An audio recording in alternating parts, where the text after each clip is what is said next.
This is the 10% Happier Podcast. I'm Dan Harris.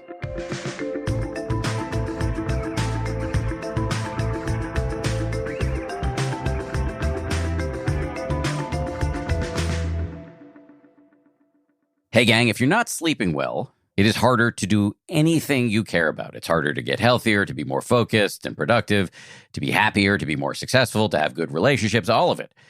I sometimes say that sleep is like the apex predator of healthy habits. And yet, so many of us are getting terrible sleep because we don't prioritize it, because our work lives or our kids make it seemingly impossible, because we're trying so hard to get more sleep that we're in our heads about it, or because we've told ourselves a whole story about we're just not the kind of person who needs that much sleep, and so we just kind of live with it. Today, you're going to meet somebody who decided that she was not going to live with it any longer, and she launched an extremely detailed and systematic personal investigation. And luckily for us, she is a journalist, so she documented the whole thing and gathered extremely useful, heavily vetted information and insights that we can all use. Diane Macedo is a friend of mine. She's a longtime colleague at ABC News. She's the author of a book called The Sleep Fix: Practical, Proven, and Surprising Solutions for Insomnia, Snoring, Shift Work, and More. She's an anchor and correspondent at ABC News. She appears on such shows as Good Morning America, World News Tonight with David Muir and Nightline. She's also the daytime anchor for ABC News Live, the streaming service. In this conversation, we talked about key signs that you're not getting enough sleep, whether sleeping pills work, when and how to find a sleep specialist, at-home sleep solutions, how to deal with performance anxiety around sleep, the difference between sleep deprivation and insomnia. We talk about mindfulness and sleep and the biggest sleep myths. This is part of a series we're running this week on sleep. We're pulling two amazing episodes out of the archives. The first one is with Diane. The second one is with an actual sleep therapist named Dr. Don Posner, who's quite a character. That's coming up on Wednesday. And remember, if you want help falling and staying asleep, we offer a whole suite of sleep meditations over on the 10% Happier app. People tell us all the time how much our sleep meditations help them. Here's a quote from one of our users. "The sleep meditations have saved my sanity more than once during the pandemic. I had a complimentary subscription, and when it came time to pay for the app, I thought there were other comparable options, but there weren't. I found I couldn't live without it." Download the 10% Happier app wherever you get your apps and tap on the Sleep tab to get started. Maybe you've stayed in an Airbnb before and thought to yourself, this actually seems pretty doable. Maybe my place could be an Airbnb. It could be as simple as starting with a spare room or your whole place when you're away. You could be sitting on an Airbnb goldmine and not even know it. I stay in Airbnbs every once in a while and really enjoy it. It's actually a terrific alternative to hotels, especially when I go on beach vacations with my family. We love to be able to have a house, more space, cook for ourselves. So big fan. And it really is something that many of us could take advantage of as an economic opportunity. For example, if there's a big music festival or tournament coming to your city, that's a perfect opportunity to get out of town and avoid the traffic. You can Airbnb your home and make a little extra money. Whether you could use a little extra money to cover some bills or something a little bit more fun, your home might be worth more than you think. Find out much more at airbnb.com/host. Audible lets you enjoy all your audio entertainment in one app. You'll always find the best of what you love or something new to discover. You'll discover thousands of podcasts, from popular favorites to exclusive new series, guided wellness programs, theatrical performances, comedy, and exclusive Audible originals from top celebrities, renowned experts, and exciting new voices in audio. As an Audible member, you can choose one title a month to keep from the entire catalog, including the latest bestsellers and new releases. I've just decided to start listening to Stephen King's Dark Tower series based on my husband's recommendation. He's listened to all 8. Wish me luck. New members can try Audible free for 30 days. Visit audible.com/10% or text 10% to 500-500. That's audible.com/10% or text 10% to 500-500 to try Audible free for 30 days. Audible.com/10%.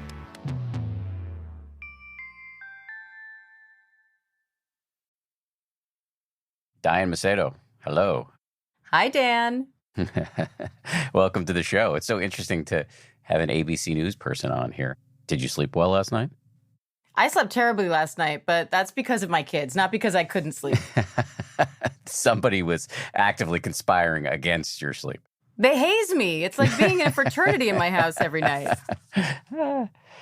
Yeah, I've been going through a bout of insomnia on my end, so the timing of this discussion is good. But I do want to start with you. Can you just give me your backstory? How did you get into trouble with sleep in the first place?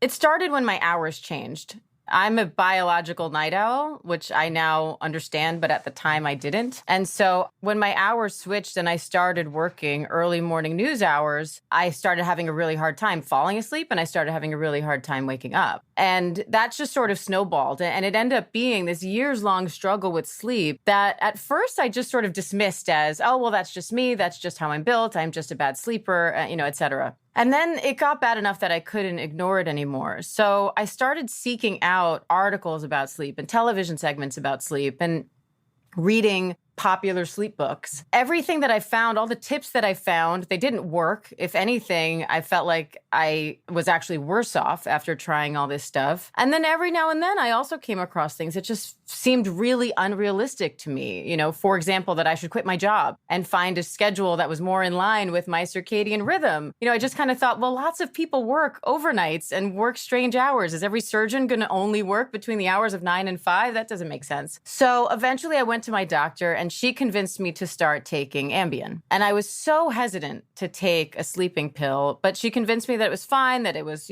harmless, and if anything, just take it after a string of bad nights. And for a while, Ambien was like magic to me. I would take half of this tiny little pill, and in half an hour, I was out. No matter what was happening, no matter what time I was trying to go to bed, Super Bowl party in the next room, I was out. Falling asleep on a plane, I was out. And the more and more I read about sleep and how doomed I was if I didn't get enough of it, and if I didn't get the quote unquote recommended 8 hours, the more I started relying on the Ambien to sleep because I was so worried about what my sleep problems were doing to my body. And then one day the Ambien just stopped working. I took it and I still couldn't fall asleep. And I waited about 2 weeks, in hopes that it would sort of clear my system. And mind you, at this point, I was only taking it twice a week. So I waited 2 weeks, I tried again, and again, nothing happened. And when I called my doctor to ask her for advice, her advice to me was to take more Ambien. And I just sort of decided right then and there that that was not going to be the way forward for me. And so first, I got screened for sleep apnea. And when that came back negative and it was evident that I didn't have sleep apnea, I then just sort of turned into a sleep nerd. I kind of put on my journalism hat and I started really digging in. And instead of reading the bestsellers, I started reading sleep textbooks and books written by clinicians who actually treat people with sleep problems. And that's where I found my answers. And when I started applying some of these techniques, it was probably about 3.5 weeks before I started seeing a complete turnaround. And when I got my sleep evaluated about 3.5 weeks later, I was getting 6.5 hours of quality sleep in the middle of the day because I was working the overnight shift at the time. And so it kind of blew my mind, one, because so much of the stuff that I was doing was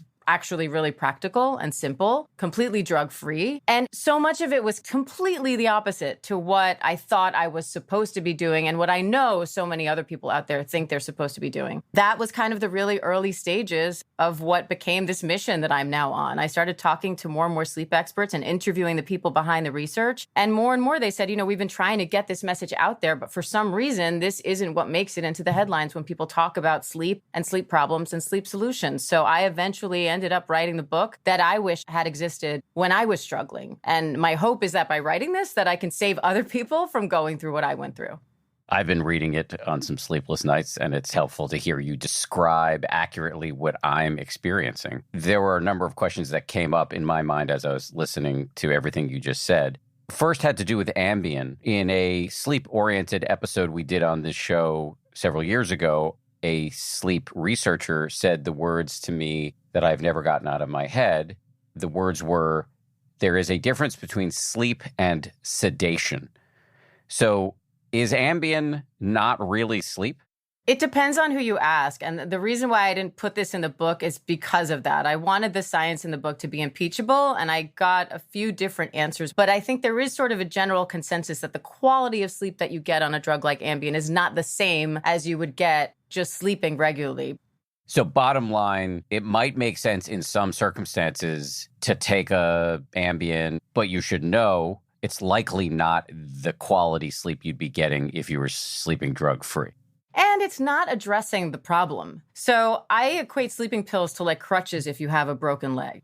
You might need them for a short time, and there are certain sleep specialists that, depending on your specific case, they may include sleeping pills as part of your long-term treatment, but they're generally used as a bridge to a long-term solution, not as the solution. And so I equate it to, if you had a broken leg and the doctor just prescribed you crutches, and that's it. Now you're just supposed to walk around on crutches all day. You'd say, well, okay, fine for now, but shouldn't we actually fix my leg? And I think the same is true when it comes to sleeping pills. And unfortunately, a lot of primary care physicians, any of them really that aren't trained in sleep, are not well educated when it comes to sleep. The last survey, the average four-year med school spent 2 hours on sleep education. And most of that anecdotally is spent on sleep apnea, which is a sort of a very straightforward breathing condition. It has a very straightforward set of treatment options. And so when you talk about something like insomnia, for example, or any other condition that you would actually take a sleeping pill for, your primary care physician is not the best person to decide what the best course of treatment is for a sleep problem. And so that's why in the book I say, if you are taking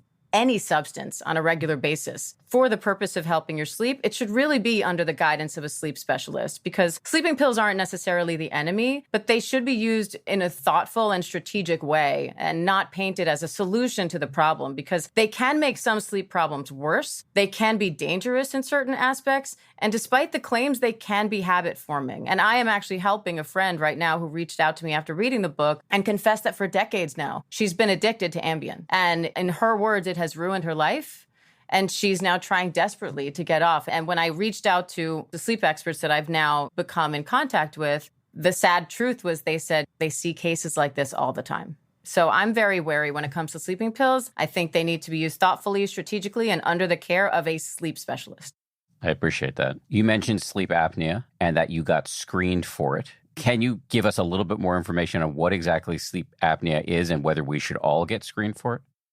Yes, sleep apnea is a disorder that causes you to stop breathing in your sleep, sometimes up to 100 times an hour. I think it should be called sleep suffocation because that's essentially what's happening. And if you had someone smothering you in your sleep 100 times an hour, you would probably make it a top priority to solve that problem. But one of the big problems with sleep apnea is most people who have it don't notice that it's happening. If you've ever heard somebody snore and then they sort of stop and you hear this period of silence, and then all of a sudden they sort of gasp or choke a little and kind of start snoring again, that's sort of the most apparent way of hearing that somebody has sleep apnea. But it can occur in people who don't snore. And there's a misconception that sleep apnea is something that only affects older, overweight men. And it's absolutely not true. Sleep apnea can affect children. It can affect women. It can affect thin people. It is more prevalent as you're older. It is more prevalent if you're overweight, and it is more prevalent in males than females. But there are lots of children, women, thin people walking around with sleep apnea who maybe have even gone to their doctor and complained about other symptoms and not been sent for a sleep study because of that misconception. As for who should get screened, when it comes to obstructive sleep apnea, which is the most common form, there are certain risk factors to keep an eye out for. Snoring is a big telltale sign, especially if you snore loudly. I think anybody who snores loudly and is constantly getting hit in the ribs by their partner, 100% get screened for sleep apnea. But also, just generally, this goes for any sleep disorder. Even if you think you sleep fine, if you walk around all day feeling like you need a nap, or if you're that kind of person who will doze off in a waiting room, or if you think if you turned on the TV and you have a tendency to doze off, that's a sign that you're not getting enough sleep. And so if you feel like, well, I don't know, I go to bed at a normal time and I sleep through the night, I wake up in the morning, I feel fine. If you can't think of why you're not getting enough sleep, then that's a sign that something is disrupting your sleep without you realizing it. And I nickname those secret sleep disorders, and sleep apnea is just one of them. But the point is, if you have that feeling of sleepiness, then that's a sign something's wrong. And I think that's a good signal that it's time to get checked for sleep apnea or any other sleep disorder that may be disrupting you while you're sleeping, or something like hypersomnia, which is making you feel sleepy when you shouldn't be. So how do we get checked? You mentioned a sleep study where you go sleep in a lab overnight and they measure you. Is that the screening? So I'm so glad that you asked this, because yes and no. There are full-blown sleep studies, which are great if you can find them, if you can afford them, if your insurance covers it, if your doctor recommends one, by all means. And you'll need to go for that kind of a study where you are in a lab overnight for things like periodic limb movement disorder, narcolepsy. There are lots of sleep disorders that can really only be detected with that kind of a sleep study. But sleep apnea, you can actually get tested for at home. And so if you have the warning signs that I described in terms of that sleepiness, but you also check some other boxes for sleep apnea, especially if it's not easy for you to get into one of those overnight sleep studies, just get a home sleep study. There are sleep specialists who can send you these tests in the mail. You just wear something on your finger, or some of them include a nose cannula, and it'll send the data directly to the sleep specialist. You never have to leave home. And it's just so simple now to get tested, which is why I want people to realize, one, that you don't have to spend the night in a lab to get tested for sleep apnea. And two, there are a lot of people who I think avoid getting diagnosed for sleep apnea, even if they suspect they have it, because they don't want to sleep with that CPAP machine on their face. And I don't think a lot of people realize that there are other options for treating sleep apnea. CPAPs are the gold standard. But, the sleep ENT who I interviewed for the book and who actually helped in my own treatment, he said, the CPAP is not going to do my patient any good if I know my patient's not going to wear it. And 50% of diagnosed patients with sleep apnea who have a CPAP machine don't use it. And so there are lots of sleep apnea patients, including my father, who call their CPAP a godsend, and they may hate the thing, and then suddenly they wear it and they realize how good they feel the next day, and they're committed to it. But if you're one of those people who's either not getting diagnosed because you don't want to wear the CPAP, or you have one and you're not using it, you should talk to your doctor about other options, including a mouth guard that's specifically meant to push the jaw forward. It's an FDA-approved treatment, and for some people, maybe much more comfortable and a much more doable solution. Say more about this allegedly diabolical CPAP machine. Well, why do people not like it? The easiest way I can describe it is, imagine a garden hose that instead of spitting out water, it spits out air. And now you have to put that on your face. And what a lot of people might not realize is you can have more than one sleep disorder, and sleep apnea and insomnia often coexist. And there have been studies that show that people who have sleep apnea and insomnia have a particularly hard time wearing a CPAP, because your senses are so heightened when you're suffering from insomnia that almost any little thing can disturb your sleep when you're in that state. And so trying to wear anything on your face, let alone a machine that's, pushing air into the airway, can be really difficult and really disturbing. That said, sleep masks have lots of different masks. They all have different fits. So I also encourage anybody who has one and hates their CPAP, go back to your doctor, ask about getting a different mask. It usually takes a little bit of trial and error in the beginning, but generally people who stick with it say once they find the right mask, the machine is an absolute godsend. And you look at someone like my dad, for example, who first did not like sleeping with the CPAP. He now says that he has a hard time sleeping without it. And not just meaning sleeping without it because he'll have, apnea episodes, but just even falling asleep without it because he's gotten so used to it. Having said earlier that many doctors only get 2 hours of training in med school on sleep, should we be trusting our primary care physician at all in this? Should we be instead, if we're suffering from any sort of sleep disorder, just go right to a sleep specialist? And if so, how do we find one? When I said doctor in that context, I mean your sleep doctor. If you have a CPAP and you're getting treated for sleep apnea, that should be under the care of a sleep specialist. And a good primary care physician should be referring you to a sleep specialist more often than they currently do. In terms of finding them, there are organizations, and I specify these in the book. For example, behavioralsleep.org is the site for the Behavioral Sleep Medicine Organization. And so if your problem is insomnia, and that's the kind of problem that you suspect you have, where you have trouble falling asleep or staying asleep at night, you wake up, you have that racing mind, you want a behavioral sleep specialist. And that organization will be able to show you accredited behavioral sleep specialists. Sleep apnea, because it's so straightforward, it's actually much easier to find providers who treat sleep apnea. And because it's sort of such a straightforward physical condition, it should be a pretty straightforward treatment as well. The only part, and why I write about this in the book, is I want people to know that they have the option to ask for other treatments. In case you get someone that's sort of just doing the paint by numbers thing and saying, oh, you have sleep apnea, you get a CPAP, I want people to know that other options that they can ask about if the CPAP's not working for them. So the order of operations here, if I'm understanding you correctly, appears to be if you're having trouble sleeping and you're worried about it, first up, talk to your primary care physician. Maybe the first thing to do is to rule out sleep apnea, as you did. But if that's ruled out and you're still having trouble sleeping, you need to go find a sleep expert and be treated by that person. Do I have that right? Yes. And the hard part to that is there's a huge lack of behavioral sleep specialists, especially. So people who treat conditions like insomnia. And so that's where things get complicated. And that's part of the reason why the Sleep Fix and lots of other books by clinicians exist to try to help people in the areas where you can do this at home, because there are lots of solutions that can be done at home. And so I think step one for most people is yes, you go to your doctor. And you want to rule out that there's any other underlying condition that's causing your sleep issues, right? If you can't sleep because you have chronic pain in your leg, then you're going to want to get that checked out. If you can't sleep because you have horrible acid reflux, there may be something else going on and you want to get that checked out, and so on. Oftentimes, a lot of these conditions can coexist with the sleep disorders themselves. So if you feel like your doctor is not giving you the answers that are providing a solution for you, then push harder. And so one of the reasons why I start the book where I do in identifying the problem is I think step one has to be in trying to identify what it is that's keeping you awake, because there are lots of different things that can interfere with your sleep, and each one of them is going to require a different set of solutions. And so I wanted to arm people with a basic knowledge of here are some of the common issues that affect a lot of people, so that if you read through those, you might hit a light bulb moment where you say, oh, that sounds like me. And now you at least know the sphere that you're in, of what options to explore, of whether you do need professional help to get a solution for that, and what to ask that professional about. Because unfortunately, since this isn't something that's widely covered in medical school, it's really only sleep specialists and the right sleep specialist. Because the other unfortunate part is if you get a sleep specialist who's well-trained in sleep apnea, they may not know very much about insomnia. Coming up, we're going to hear more about how Diane ultimately overcame her multiple sleep problems and the evidence behind something called a worry list. After this. Now your ideas don't have to wait. Now they have everything they need to come to life.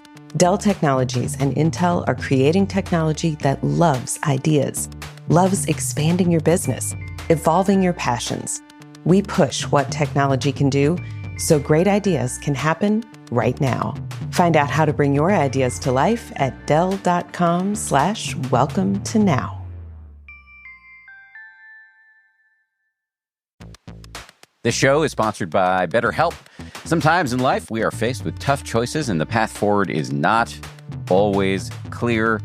I hit crossroads all the time, personally and professionally in my own life, and I find that hashing out the various issues with my therapist can be massively helpful. I mean, I talk about it with my friends and my wife and my family members, but having a therapist who's trained and comes at this with some warm but professional distance is really helpful for me to see where I'm getting caught in my ancient storylines and resentments rather than seeing things clearly. So I find that making decisions is a much smoother process when I do it in conjunction with my therapist. And therapy really can be helpful for you, too, to identify next steps and figure out where you want to go. If you're thinking about starting therapy, give BetterHelp a try. Just fill out a brief questionnaire to get matched with a licensed therapist.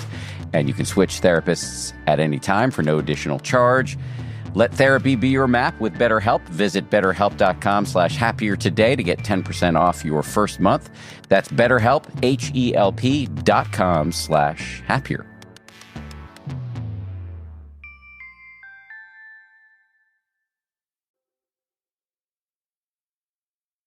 I do want to get back to your story. After you ruled out sleep apnea, what happened next? How did you actually land this plane? How did you solve the issue?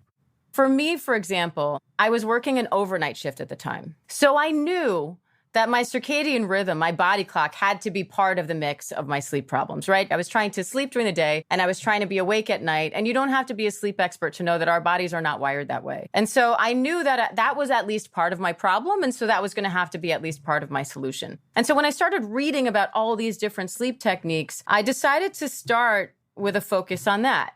And when it comes to circadian rhythm, your body clock, the thing that makes you feel jet lagged when you travel because your body still wants to sleep on your old time. If you are either a shift worker or if you're a night owl just working normal hours, or if you're an extreme early person trying to work an evening shift or just trying to stay awake with your kids at dinner, you can be essentially jet lagged every single day. But we do eventually adjust to jet lag when we travel. Why?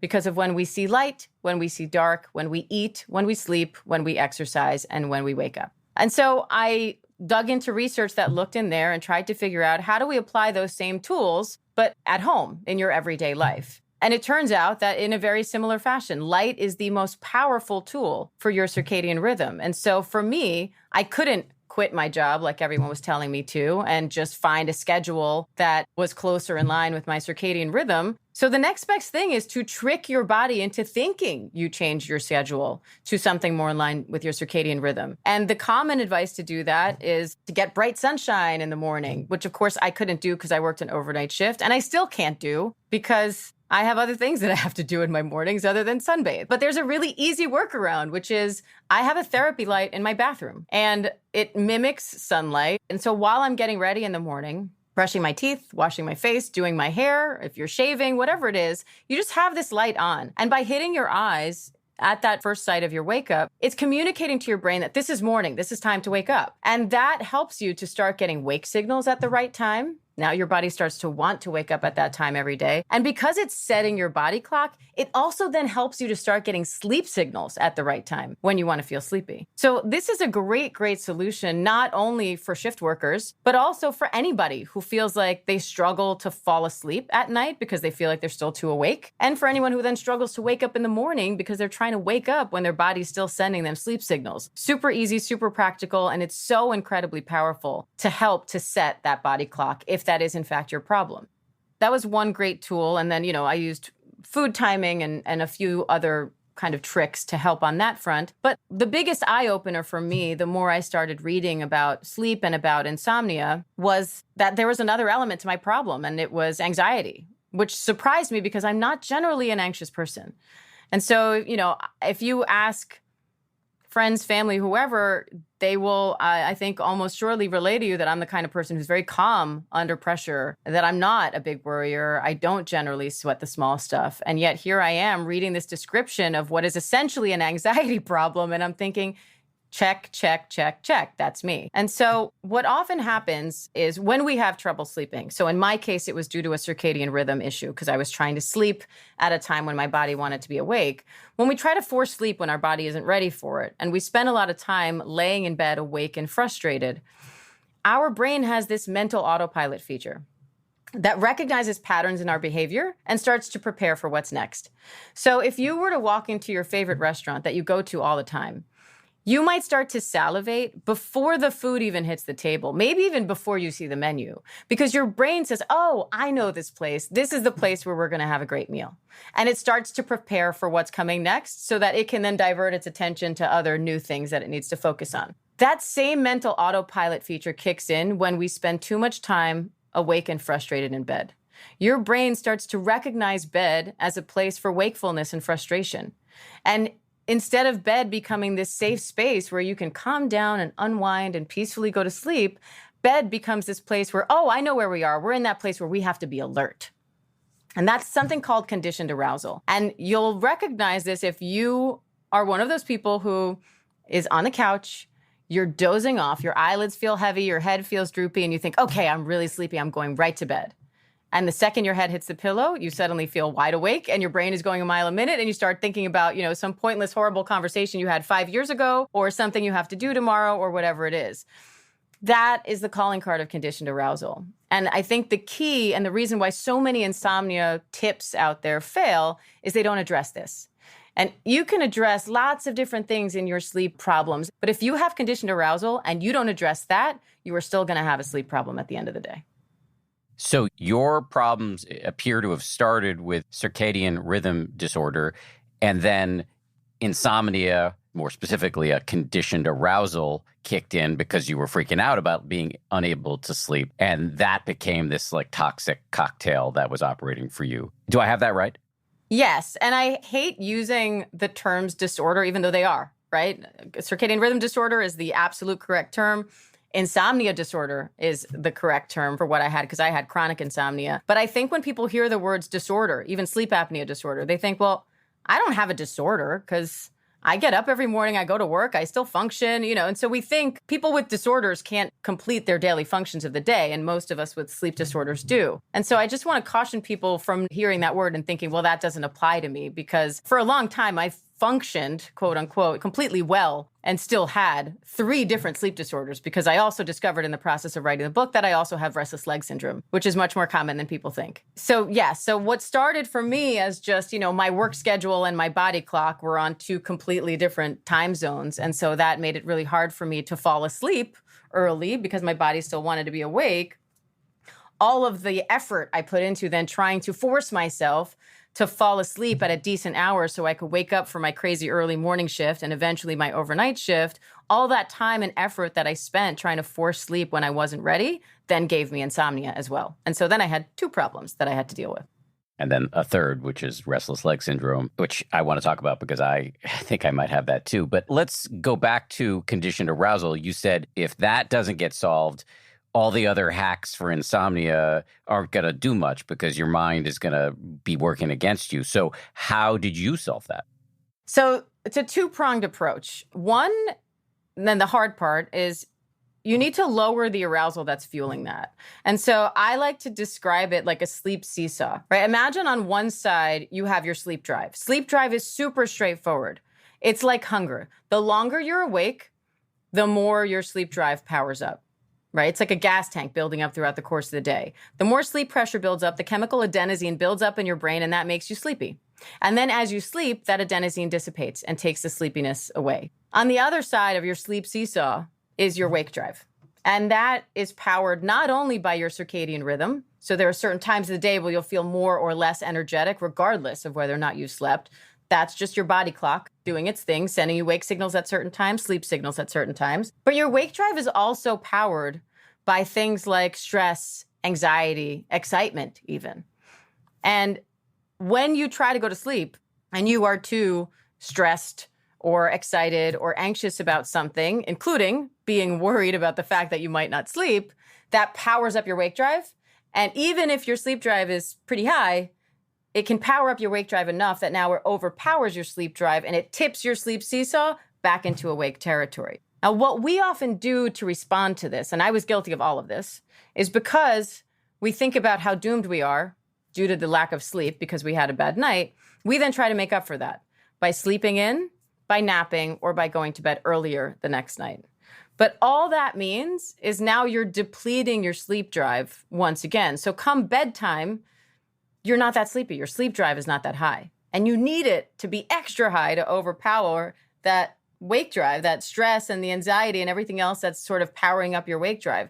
So what we often do, we put ourselves at an even more disadvantage because now not only are we still sort of stressed about the fact that we're not going to sleep and that's powering up our wake drive, but now because we took that nap or we're trying to go to bed too early, we're just not that sleepy. And so we have to reverse that whole course. One, we have to lower the arousal that's powering up our wake drive. That's the hard part. And we have to power up our sleep drive. And so I'll start with the easy part. Powering up sleep drive, very straightforward. Doesn't sound very fun, but it's counterintuitive to a lot of the stuff that you've heard. Instead of trying to sleep and nap or go to bed early, you do the opposite. And I like to call this the reverse curfew. You actually give yourself a time, usually sometime a little bit later than you would normally go to bed, and you say, I cannot go to bed before X time. And what this does is, one, there's a Jedi mind trick in there where now, because instead of forcing yourself to try to go to sleep, you're challenging yourself to stay awake, it helps to alleviate some of the performance anxiety that often fuels insomnia. But also by setting these limits for yourself and making sure that even if you had a bad night, you're still going to go to bed at X time and not before that. And you're still going to wake up at your normal wake-up time and not sleep in. You're now ensuring that even today's bad night is going to mean tomorrow your sleep drive is even higher. And that's going to make it easier for you to fall asleep tomorrow night. And if it doesn't work tomorrow night, that will continue to build until eventually you get to bed and your head hits the pillow and you fall asleep fairly quickly. And once that starts to reverse, now you get more confident in your ability to sleep. And sleep is a weird thing because sleep confidence, just simply your confidence in your ability to sleep once you get to bed, actually makes it so. The more confident you feel in your ability to sleep, the more likely you are that you're going to just go to bed and hit the pillow. And so it helps on a physical level, but it also helps on a psychological level. And then the other part of it is to try to lower that arousal, all those spinning thoughts, all that, that anxiety that's building up around bedtime. You want to find something that will help you lower it. And this may be different for different people, but the technique that I loved and that a lot of the clinicians that I spoke to also love is something called constructive worry. I call this a brain dump or a worry list. And it's so simple. And I know it sounds kind of dumb, but you take a notebook, you divide a page down the center. On the left-hand side, you write down anything that's on your mind, the kind of stuff that will be swirling around in your head when you're trying to go to sleep and you can't. And then on the right-hand side of the page, you write down the very next step to resolving that issue. You don't need to know the ultimate solution, just what you can do to move that issue along in the right direction. It might even be as simple as call a friend who knows more about that issue than you do. Or if it's something that's out of your hands and hypothetical, then you have to accept and move on. Write that down too. And when you can't think of anything else that's on your mind, you're done. Now, when I first read about this, I thought, well, Ambien doesn't put me to sleep anymore, but this notebook thing is going to. But it really helped me. And here's why. When we let our minds do this kind of processing of our thoughts and feelings from the day before bed, we alleviate the need to do it in bed. Because so many of us are go, go, go, go, go all day long. We don't really have that moment of stillness to think about, oh, I really don't love the way that conversation went. Maybe I'll talk to so-and-so about it tomorrow. And so really the only opportunity our brain has to do that, because we haven't given it a chance to, is when our head hits the pillow. And by that point, we're exhausted. It's the end of the day, and our brain doesn't have the capacity to handle that in a good, nice, measured, rational fashion. Instead, you go immediately to the most catastrophic possible result imaginable.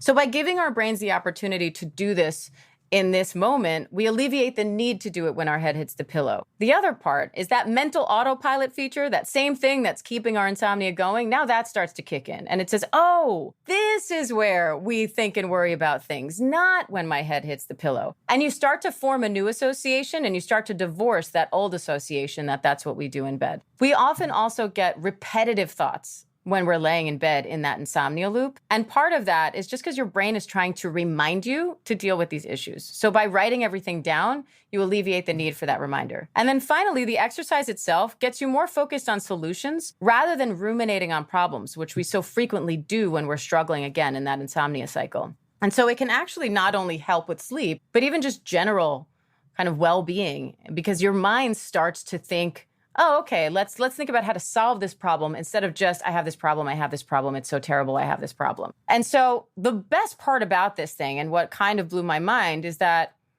I had to do it for 2 weeks and then I didn't have to do it anymore because my brain just started doing it automatically. And once I started writing the book and asked clinicians about this, they said, yeah, we generally tell our patients, you're going to probably have to do this for 2 to 3 weeks. And then you don't really have to because your brain starts to do it automatically. And so for me, it felt like my brain got the memo.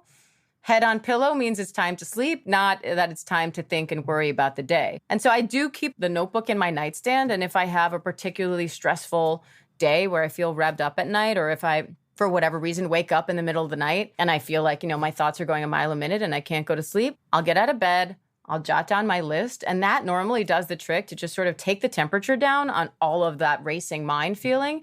And I'm able to drift off a few minutes later. So I'm hearing two main tactics for dealing with your hydra-headed sleep problems. One of the heads was this circadian rhythm disorder. We've already talked about that with the power of light. The second head that we're on now is insomnia and conditioned arousal. So one of the powerful techniques you used was that what you called a brain dump, writing down your problems and the immediate next step towards solution. And then the other was this reverse curfew. And I just want to hear a little bit more about the reverse curfew, which, if I'm getting this right, you basically say, I am not going to go to bed until X time, say it's midnight. And I also have the same wake up time every day. So whatever it is, 6, 7. And if you can't sleep, if it doesn't work, you're not going to break out of that sleep window. You're not going to sleep in, and you're not going to take a nap, and you're not going to go to bed earlier the next night. You're just going to keep powering through until you're so tired that on the third night or whatever it is, you get into the bedroom and you crash because the body just takes you there. Do I have all of that right? Yeah, you do. And reverse curfew is just sort of my simplified nickname for a few different methods in what's called cognitive behavioral therapy for insomnia, which is the gold standard treatment for insomnia. And so that's just sort of a simplified method of something called stimulus control, which is a set of rules that essentially you use your bed only for sleep, that you, after a certain period of time, I like to just say if you're in bed long enough to feel frustrated, you get out of bed, you do something enjoyable and relaxing, and you come back later when you feel sleepy, and that you sort of stick to that allotted bedtime, and that you wake up consistently every morning.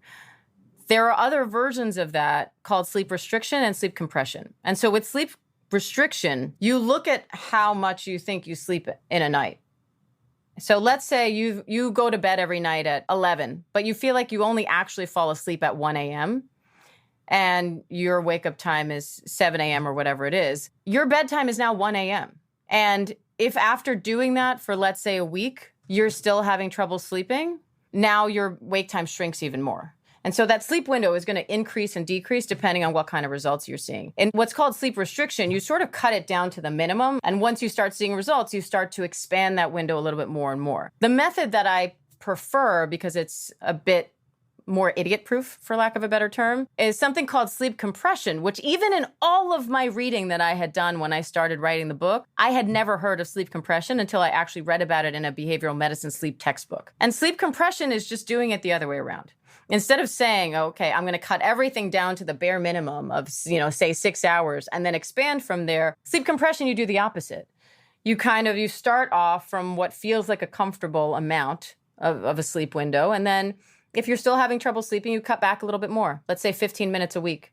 And you cut back a little bit more, and you cut back a little bit more. And you keep doing this until you feel like you finally hit a point when you're sleeping efficiently, meaning you go to bed, you fall asleep in a reasonable amount of time. You're not waking up a ton of times throughout the night, and you wake up in the morning and you feel refreshed. So you keep sort of cutting it down and down and down until you think you hit that sweet spot. And if you cut maybe a little bit too far and you feel like, okay, now I'm sleeping efficiently, but now I'm still sleepy, I don't feel like I'm getting enough sleep, now you slowly expand the window until you think you're getting enough sleep, but still sleeping efficiently. So you can do it a few different ways, but the idea is the same. You want to cut out the amount of time you are spending awake in bed. And so I kind of think whatever way feels like it works for you to do that, that's really the goal here. Because a lot of people, I think of insomnia and sleep deprivation as being the same thing, and they're really not. Sleep deprivation is about a lack of sleep, whereas insomnia is about sleeping inefficiently. You are spending much more time in bed compared to the amount of time you're actually sleeping. And we want to get those numbers closer together. And so when it comes to things like the reverse curfew and the techniques that all revolve around it, the name of the game is just to reduce the amount of time you're spending awake in bed, which means maybe going to bed later, maybe waking up earlier, and making sure that if at any point you are frustrated and awake in bed, get out of bed, do something enjoyable and relaxing, and go back to bed when you feel sleepy. Not only so you can increase your sleep drive and help make your sleep more efficient, but also so you can divorce that association that bed is where we stay awake and worry about things, and renew the association that bed is where we sleep. Okay, so I need to do this. And my question is, do I need an expert? Do I need an expert in CBTI, cognitive behavioral therapy for insomnia? Is that expert different from a sleep doctor? Where do I start with all of this? So for this, you will want a provider who is trained in CBTI, cognitive behavioral therapy for insomnia. And that's the ideal way to do it. It's like training with a physical trainer who can actually tell you exactly what to do at exactly what times. If you're seeing a specialist for this, they will be able to tell you exactly what time you should go to bed on this day. And then based on your results from that week, they will tell you exactly what time to go to bed and wake up the following day. The problem is not everybody is going to have that option. And there is data to show that self-help CBTI methods are also very effective. So there are apps that can help you do this. Some are more expensive, some are not. The more expensive ones are more robust. But you can also use a book. And mine is only one of many. I'm not saying you have to go out and buy my book, but my book does detail. And I wrote that guide with the help of 2 different behavioral sleep specialists. And it will take you through exactly how to do this step by step and exactly what to take into consideration so you can try to tailor it to your needs. If you have trouble falling asleep at night, then maybe you want to start by making your bedtime later. If you wake up prematurely in the morning, then maybe you want to start by making your bedtime earlier. So you're kind of working with what your body already wants to do, and then you expand from there. It's sort of meeting you where you are. And so It depends on the options available to you, I think. Ideally, yes, go to behavioralsleep.org, track down a behavioral sleep specialist from that site or any sleep center or sleep clinic you can find. Ask them if they're experienced treating insomnia. Ask them if they're trained in CBTI and go from there. If not, explore apps, explore books and other self-help measures because they can be effective if you stick with it. And if you feel like you have the discipline to do it at home, you can also do it at home. I did it at home. You did it at home.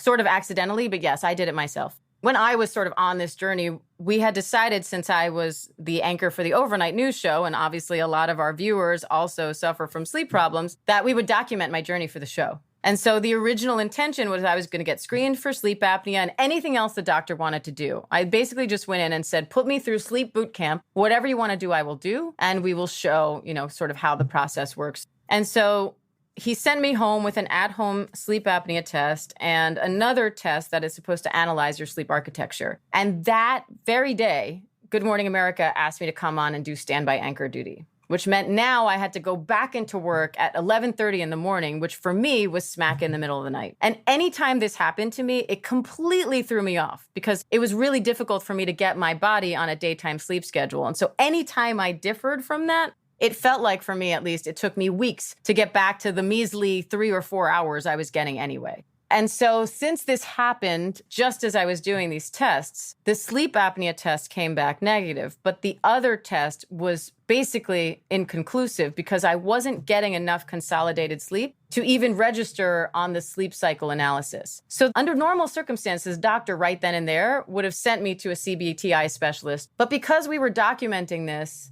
I wanted to show the full process.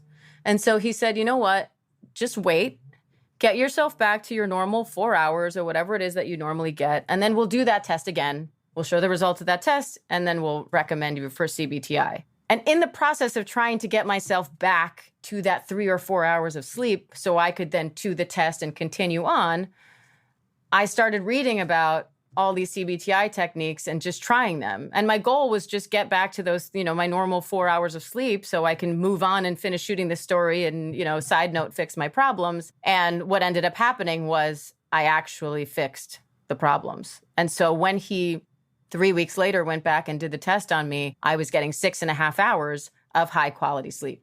And he basically was like, congratulations, you fixed your insomnia. So when I set out on this, I was not intending on doing it by myself. This was not meant to be a DIY mission, but that's what it ended up turning into.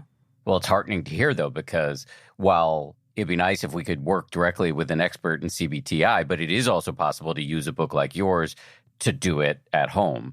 So I find that story empowering. Yeah. And I do want to clarify, it's not like reading one guide out of my book is not going to be the equivalent of getting actual cognitive behavioral therapy, because there are other elements to it. But some of the main techniques, for example, sleep restriction, sleep compression, that you can do on your own. And in your case, it may be enough. In other cases, you may need other elements of CBTI that can only be done by a professional therapist. After the break, Diane weighs in on reading in bed, mindfulness and sleep, and the top sleep myths. That's right after this.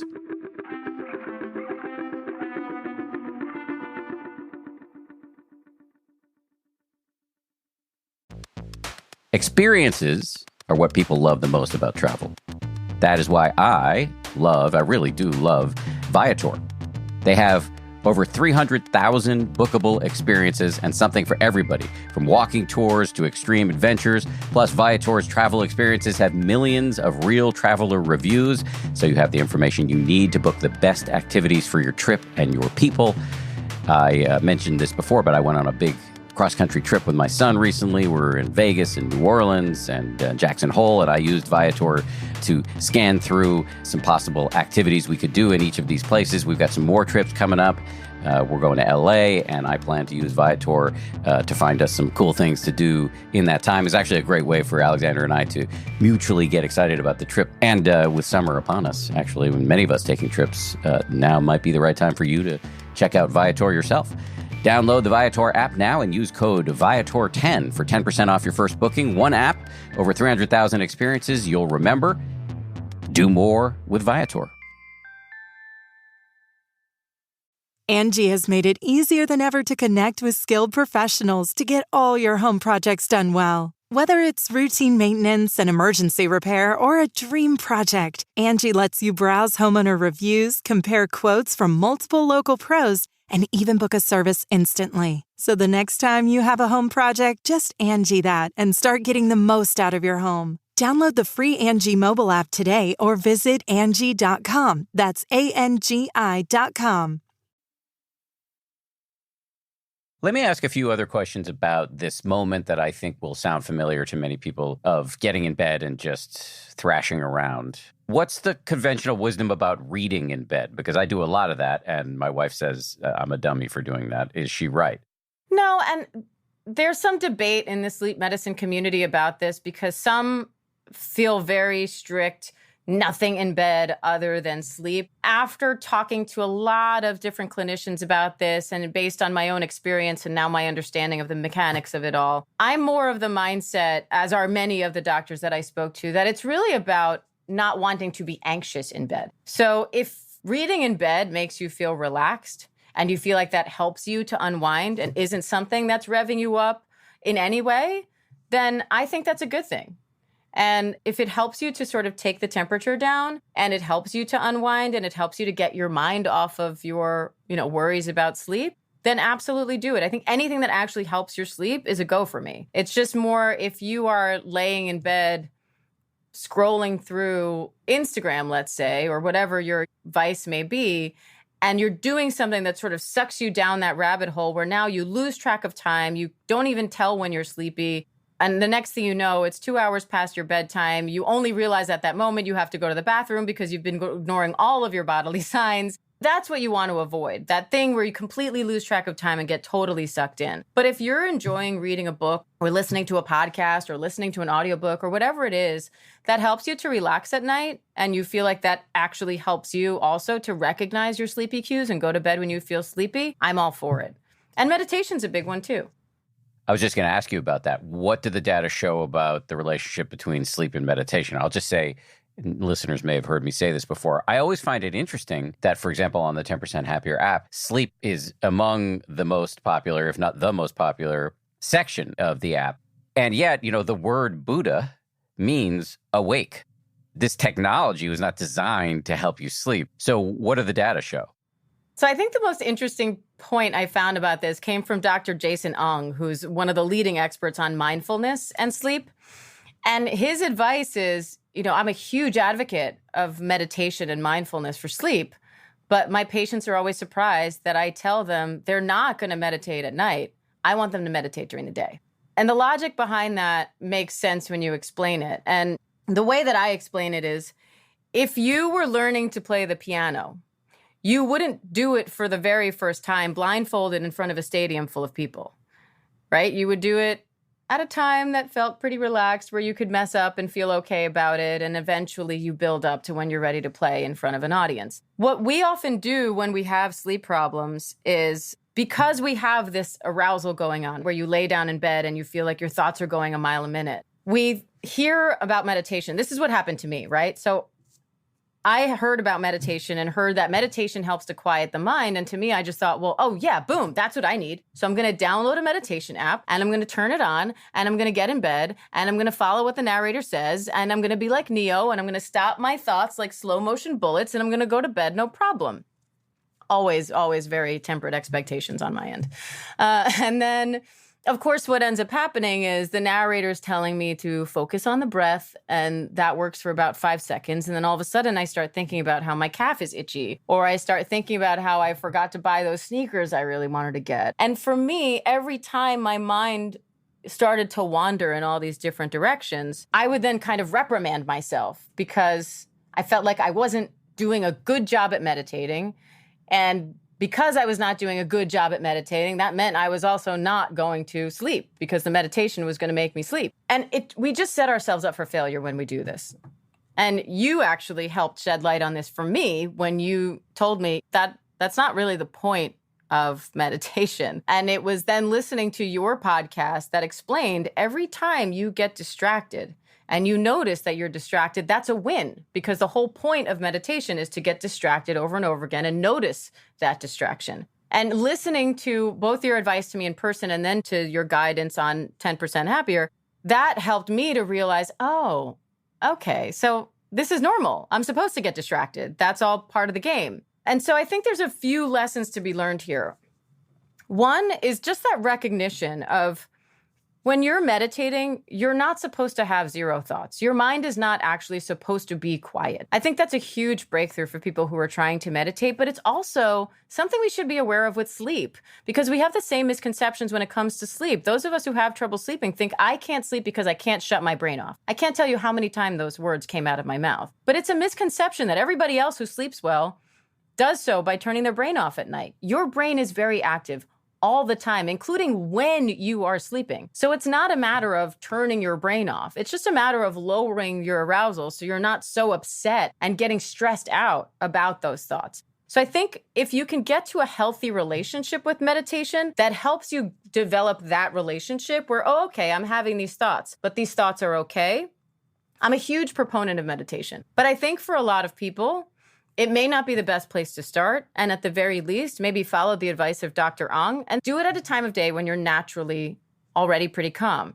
Because not only does that make the meditation itself easier and you start to develop that skill, but again, that mental autopilot feature starts to kick in. And you may get to a point where as soon as you turn on your meditation app, your brain starts to associate that with relaxation because you're generally relaxed when you do this.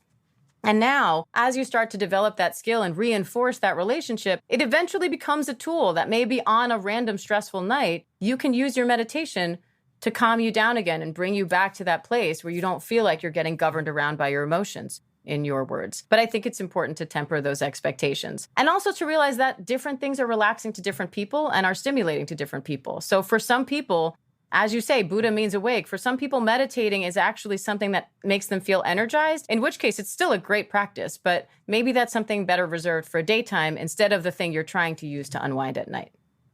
Let's talk about the third disorder that was dogging you when you were having your sleep problems. You used the words restless leg syndrome. I get very, very restless at night, physically, not psychologically. I don't know if that's restless leg syndrome. What is RLS and how do we treat it? So RLS is a condition that makes you feel a discomfort, usually in your legs, but it can be in other limbs as well. And the best way I can describe it is it's almost like when you get an ice cream headache. Like imagine having a mild ice cream headache, but in your shin. And the only thing that sort of feels like alleviates it is if you move your shin a little bit. And so for people who have it, you will generally feel like you have to keep moving your legs. You feel a bit fidgety more and more as the day goes on. So more around night, it'll happen more around nighttime and more when you are sitting for a long period of time or laying for a long period of time. And for some people, for the exact reason that you just described, it can be a big problem with sleep because you go to lay down for bed and you just can't quite get comfortable. And so now you're moving your legs around. And for some people, they may not even realize that that is keeping them awake. And so it makes it hard to fall asleep. And restless leg syndrome is one of the many, many sleep disorders that often coexist with insomnia because when you're doing that song and dance of not being able to fall asleep because your legs aren't comfortable, now you get in your head and you start to get worried and you start to feel like, why can't I fall asleep? And then that sort of fuels the whole thought process that ends up turning into insomnia. For me,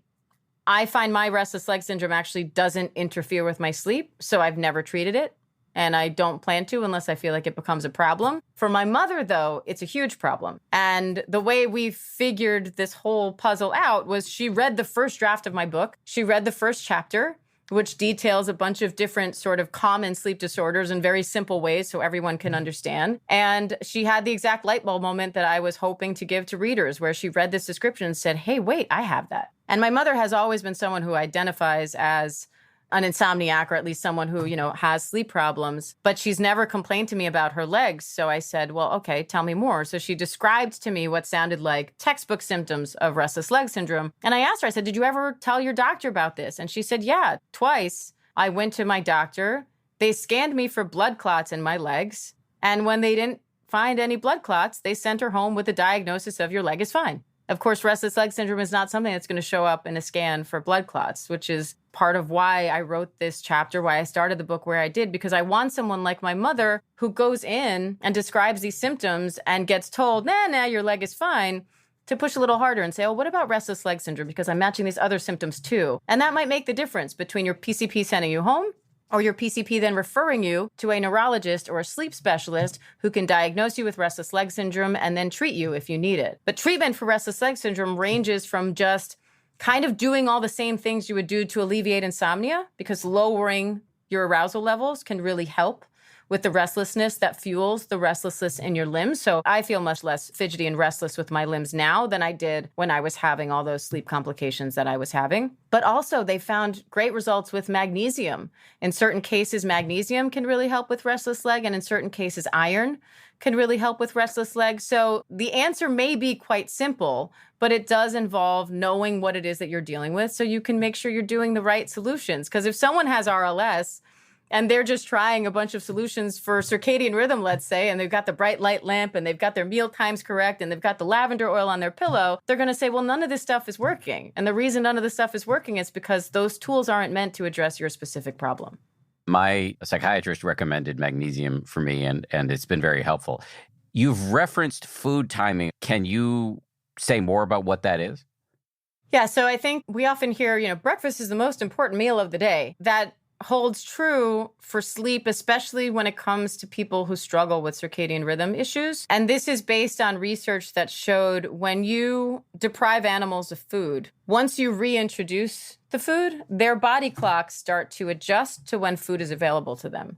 So if you take a rodent, for example, they're naturally nocturnal animals, and you suddenly make food available to them only during the day, their body clocks will change so that they now sleep at night and are awake during the day. So they are programmed to be awake when food is available to them. So there's a working theory. It's never been tested in humans yet, but anecdotally, a lot of people swear by it, that intermittent fasting helps to reset the body clock. The idea is if you intermittent fast, let's say before you have to start an overnight shift or before you get on a flight to travel, that kind of a thing, and you fast for a certain period of time, and then you eat breakfast on the time zone of the place you're traveling to, or before you start your overnight shift, you are now telling your body it's morning. And that will help to shift your clock faster than dealing with the week-long of jet lag it'll take before your body naturally adjusts. And so for me, this manifested on a much more basic level where I started realizing that when you are sleep deprived, you tend to crave a lot of sugar, a lot of fatty foods, a lot of junk food, for lack of a better term. And you tend to be more hungry because the hormones that regulate when you feel satiated and when you feel hungry, they get thrown completely out of whack when you're sleep deprived. And so it's really hard to lose weight when you're sleep deprived for that reason. And so I was often waking up in the middle of the day, which for me was the middle of the night, and I was hungry because that's when my body's naturally programmed to eat. And I also wanted comfort because I felt like crap because I just, woke up after 3 hours of sleep and, I felt terrible. So I would seek comfort in food. And I would often eat whatever was the easiest thing for me to shove in my face, which was very rarely something healthy. And so rather than try to go on some really ambitious intermittent fasting plan, because I love food and that's not going to be an easy solution for me, I decided to just start small. And I just sort of told myself, okay, even if all of the science on this isn't completely established, it does make sense that me eating in the middle of the time that I'm supposed to be sleeping is not relaying the right message to my body. And so I started first by scaling back. If I woke up and I needed a quote unquote midnight snack, instead of eating some big meal, I found something that I thought would not trigger my acid reflux, something that would be friendly in that respect, and something that was a light snack, easy to prepare, but would still feel kind of comforting to me. And so I found for me, plain oatmeal with a little bit of salt and a little bit of honey or a little bit of applesauce to sweeten it did the trick. It was warm. It made me feel comfortable. I liked it. It didn't trigger my acid reflux, and it was still a fairly light snack that my body could process pretty easily. And then I started revamping the before bed issue as well, because what you often will hear is if you suffer from acid reflux, then you should make sure you have at least 2 or 3 or 4 hours between your last meal and when you go to bed. But what a lot of people miss in that conversation is that sleep deprivation can cause acid reflux. And so I found myself in this cycle of having really bad acid reflux, and I had it treated with all types of different medications. Nothing really seemed to help. And so eventually I started scaling back my meals more and more and more and having a larger and larger gap between my last meal and my bedtime. And I found that that would just make me sleep worse. And then I felt even worse with acid reflux. And so I scaled back my meals even more. It turns out that for some people, it's really difficult to sleep on an empty stomach. And I'm one of those people. So I kind of threw all of that out the window and started from square one and did the opposite, where instead of trying to have this huge gap, I don't eat, 4 hours before bed, I started eating a sleep-friendly snack, toast, oatmeal, something light with a little bit of complex carbohydrates. And I would eat that somewhere within 2 hours, an hour of bed. And it helped me so much. And what I know now is that carbohydrates themselves can actually help our sleep. Because we all know how tryptophan makes you feel a little bit drowsy. You think of Thanksgiving when you have the turkey and you go into the food coma. But tryptophan actually can't reach the brain without the help of insulin. And insulin is triggered by carbohydrates in our body.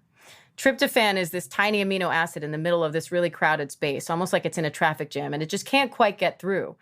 And when we have some carbohydrates, the insulin that happens, that insulin spike in our blood, kind of parts these other amino acids out of the way and allows the tryptophan to get to the brain, where it can turn into serotonin, which makes us feel good.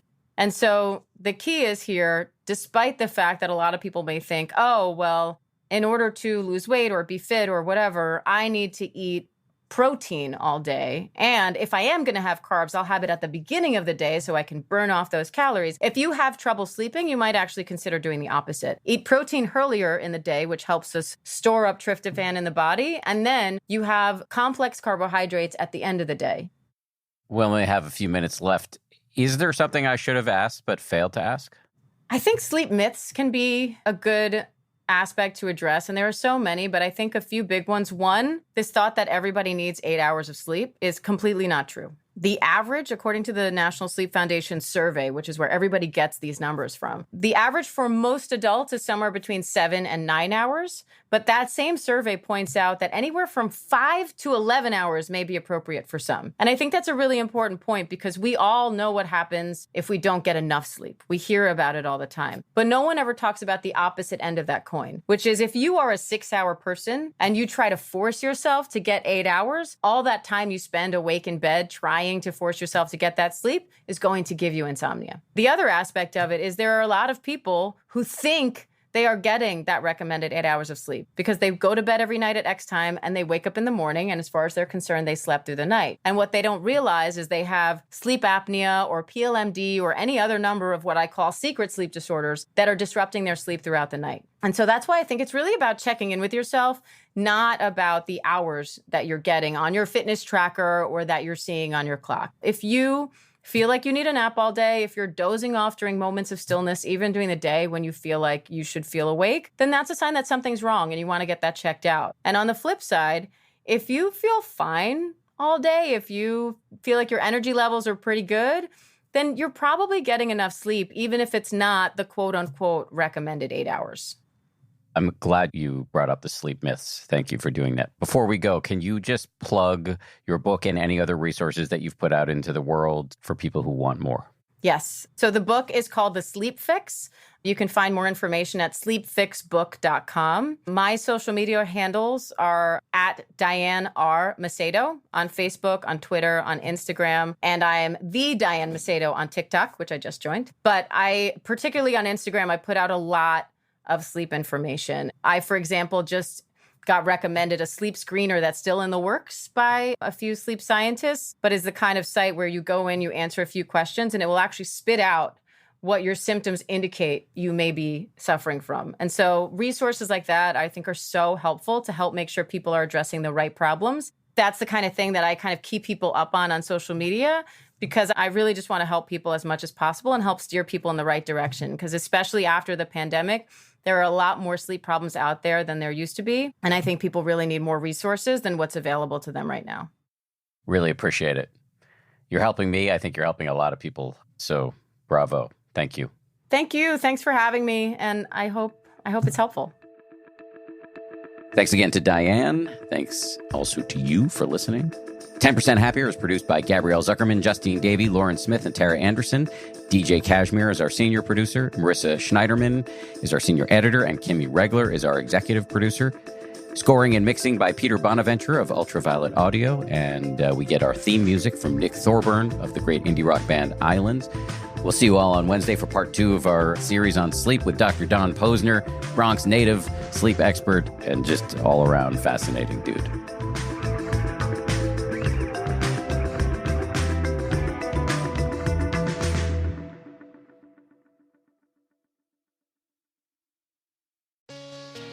Hey, Prime members. You can listen to 10% Happier early and ad-free on Amazon Music. Download the Amazon Music app today. Or you can listen early and ad-free with Wondery Plus in Apple Podcasts. Before you go, do us a solid and tell us all about yourself by completing a short survey at Wondery.com/survey. The United States Border Patrol has exciting and rewarding career opportunities with the nation's largest law enforcement organization. Border Patrol agents enjoy great pay, outstanding federal benefits, and up to $20,000 in recruitment incentives. If you are looking for a way to serve something greater than yourself, consider the U.S. Border Patrol.